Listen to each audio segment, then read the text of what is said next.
Hey everybody, how's it going? I'm coming to you with another book review, and this time we're looking at yet another supernatural book. This is Supernatural, The Unholy Cause, the 5th TV tie-in novel.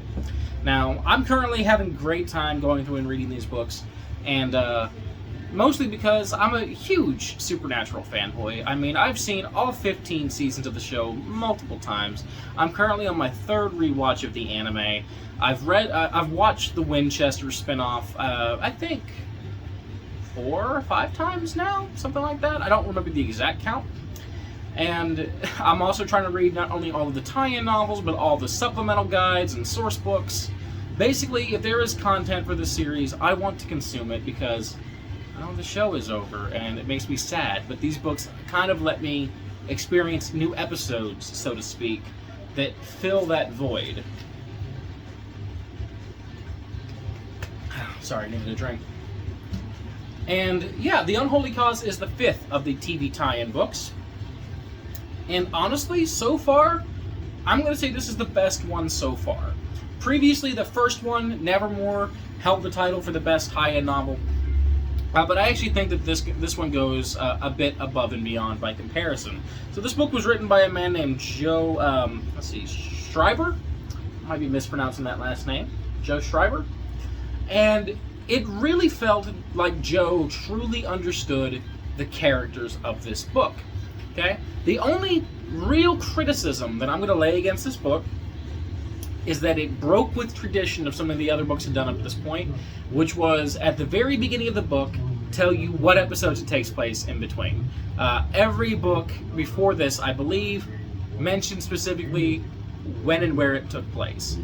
This one broke that tradition because right where these books would normally tell you, instead we get a quote from a plaque at Gettysburg, which I understand given the nature of the book, but with it not telling us what episodes it takes place in between, it's a bit hard to then go back and read this book in the future when I'm rewatching the series, because I can, watch up to a certain episode, then read the appropriate books that happen after that episode and before the next episode, then continue watching, and then read again, and then it feels like a very complete experience where I'm getting every possible bit of story that I can get in the right order. With this one, I kind of have to guess.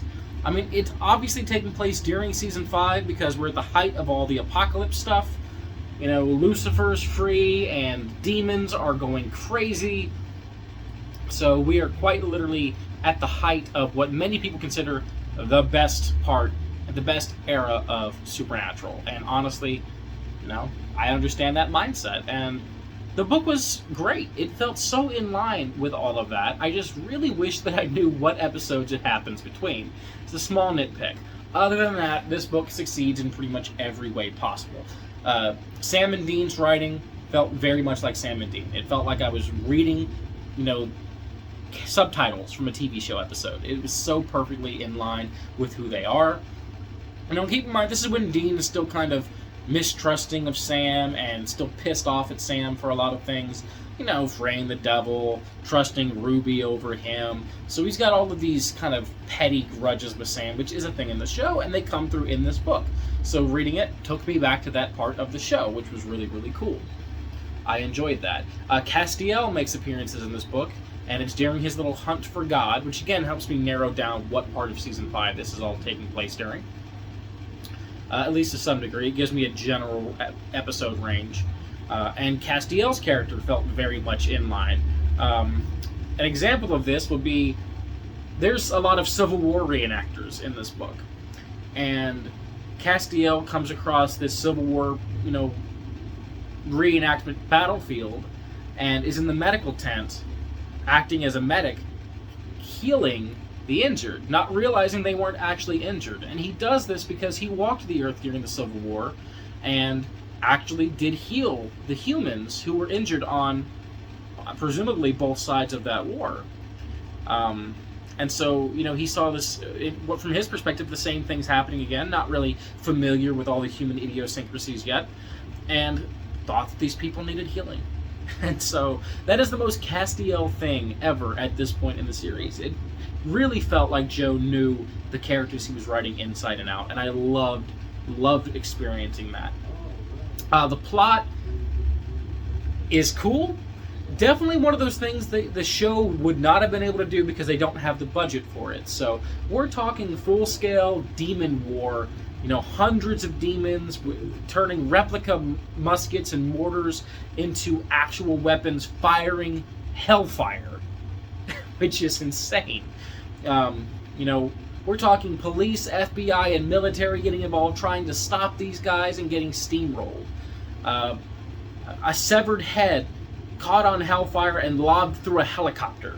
The kind of things that would not have been able to happen in the show because of budgetary restrictions, but the scale of the show tells you it's still plausible.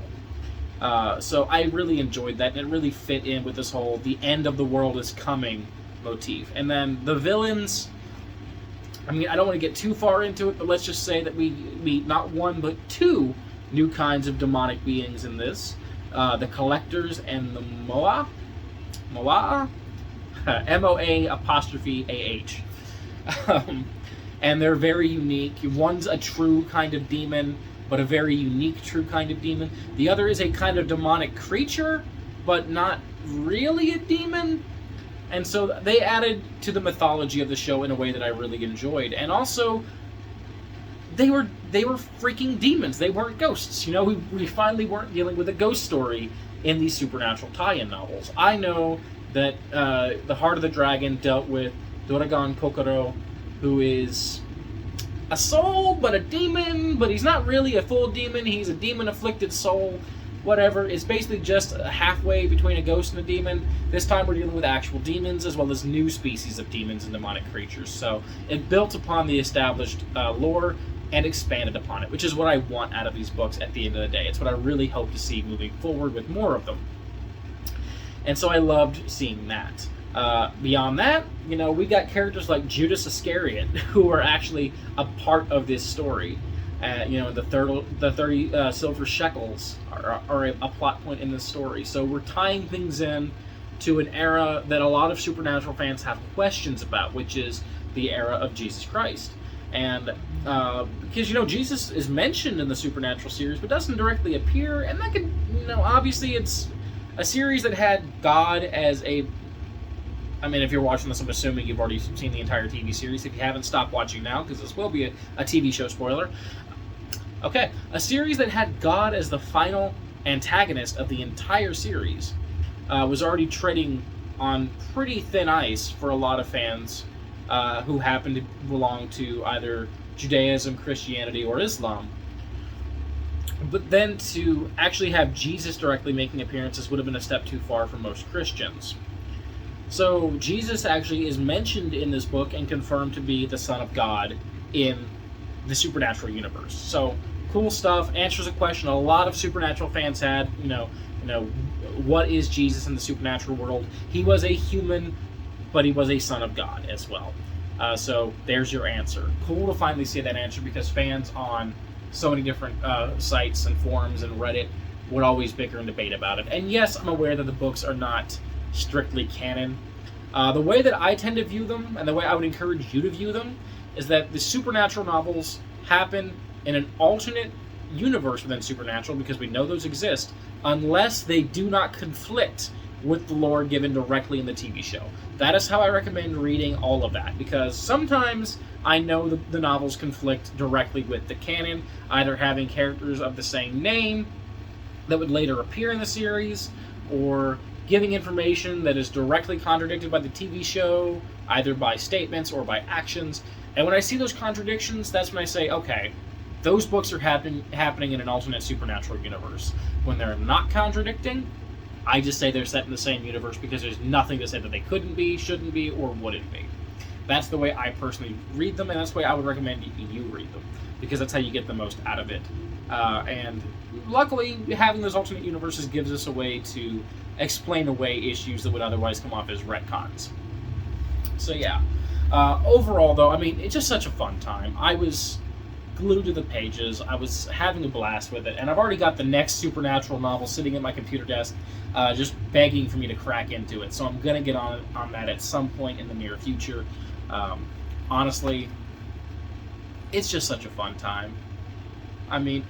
being able to see, or not see, but read about all of these amazing things that really make it feel like the world is ending in this universe, like the show is trying to portray, but didn't really have the budget to, expands upon the lore in a way that I almost consider these to be, I don't believe in, like, mandatory reading, but if you're a diehard fan, yeah, these are pretty close to mandatory reading if you want to flesh things out and really get that feel they were going for. The Unholy Cause is the best of the books so far. I would, of course, still recommend reading the 4 that came before it, because they are all still good, some more so than others, but this one really knocked it out of the park. It gets a 4.5 out of 5 from me, and it impressed me way more than I ever expected that it would. So, that has been my review of Supernatural: The Unholy Cause. I hope you enjoyed it. I hope you enjoy the rest of your day, and until next time, I will see you later. Peace. Take care.